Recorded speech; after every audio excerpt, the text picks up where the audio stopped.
So a lot of people have said to me, should I take out these old metal fillings in my mouth? That's a very complicated question, and I'm going to try to make you understand what's going on in your mouth if you have metal fillings in it. My name is Dr. David Shannon. I'm a dentist in Northridge, California. I have a dental practice. It's on Northridge Street between Tampa and Reseda Boulevard. And metal fillings, what are they? We've heard them called a lot of different things. What everybody has to understand about a metal filling is, at one time, that was the only choice we had. You had a gold crown that was put over the tooth, or if there was enough tooth to be saved and to be fixed, it was drilled out and a metal silver colored filling was placed in that. But is it really a silver filling? No, it's not. A very small percentage of it is silver. It's just silver in color. 52% of that filling is made of mercury. Okay? Mercury is not a very good thing to have in your body, in general. I'm not talking about your teeth right now, I'm just saying in general. Whether it's the federal government or state governments, they are trying to get mercury out of our lives. It's a heavy metal. It's not good for us. We don't want to breathe it. We don't want to eat it. We don't want to touch it on our fingers. We don't want to absorb it through our skin because it gets into our organs and it makes us not so good. If there's too much mercury in fish, you can get mercury poisoning. They tell you don't eat this fish or don't eat that fish or don't eat fish that often. I actually have a friend of mine who wound up living on a boat, and he caught his meals every day. He would fish, and he would eat it raw, sushi. Just slice it up right on the boat. 6 months after that happened, he went to the doctor. Doctor said, you have mercury poisoning, no more fish. So we know mercury comes into our lives in a lot of different places, and it's not good for us. So from that standpoint alone, a lot of people are saying, take these old metal fillings out. Unfortunately, that's a political hot potato. The government doesn't want to be responsible. The material people that make these materials don't want to be responsible for its replacements.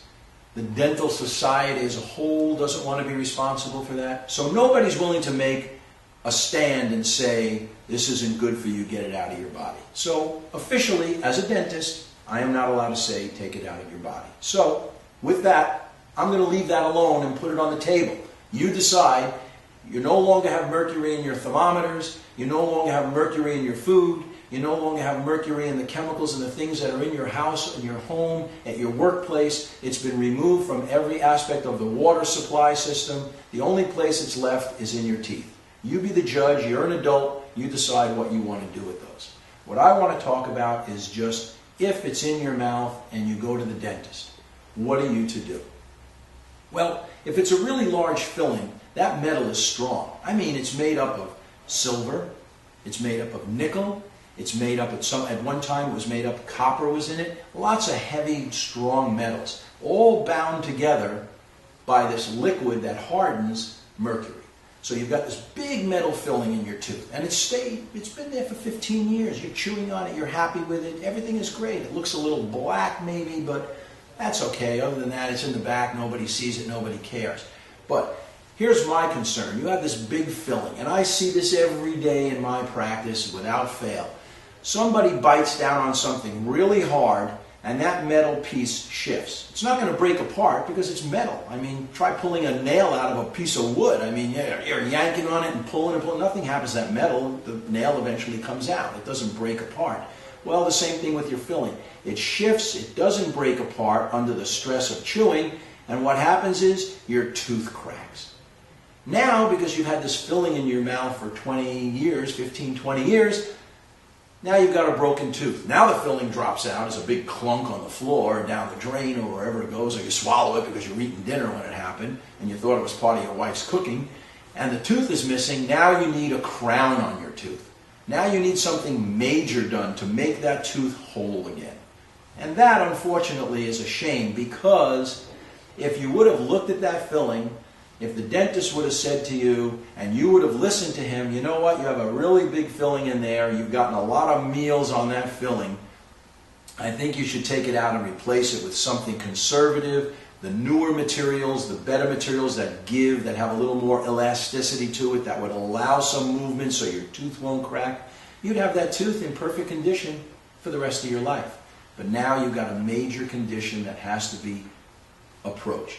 Now, it doesn't hurt when the filling came out, so now you're thinking, gee, I'll get around to it one of these days, but I got a whole laundry list full of things that I have to do, so I'm going to wait. That's not good, because right below where that filling was, when it's that large, is the nerve. And once that nerve gets bombarded by the bacteria living in your mouth, that nerve is going to become infected. And when it does, that filling that could have been replaced now is going to need a root canal.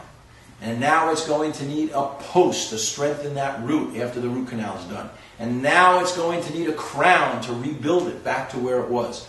All that work has to be done. All that money, that's like a small vacation for the weekend for you and somebody else to go away for 3 days. All that money is going to go into one tooth, when all you needed to do was take out that old 20-year-old filling and put it in with a new modern material that's meant to absorb the pressures of 1,000 square pounds per square inch. When you're chewing on a back tooth, 1,000 pounds per square inch. That's a lot of force. And those fillings will start giving out after about 15 years if they're not supported with healthy tooth. So think about what you have in your mouth, and don't forget, when you go into the bathroom and you look in the mirror, it's not just your bottom teeth that you can see. There are top teeth back there that have those fillings in it too. So it's probably best to go to the dentist and have him look at it. Let them tell you how many old fillings you have, how many that you can see, how many you can't see. How much is it going to be to replace them? How much time, how much effort is going to be needed? I can guarantee you it's a lot less time, a lot less energy, and a lot less money than if they start breaking one after the other over a period of time.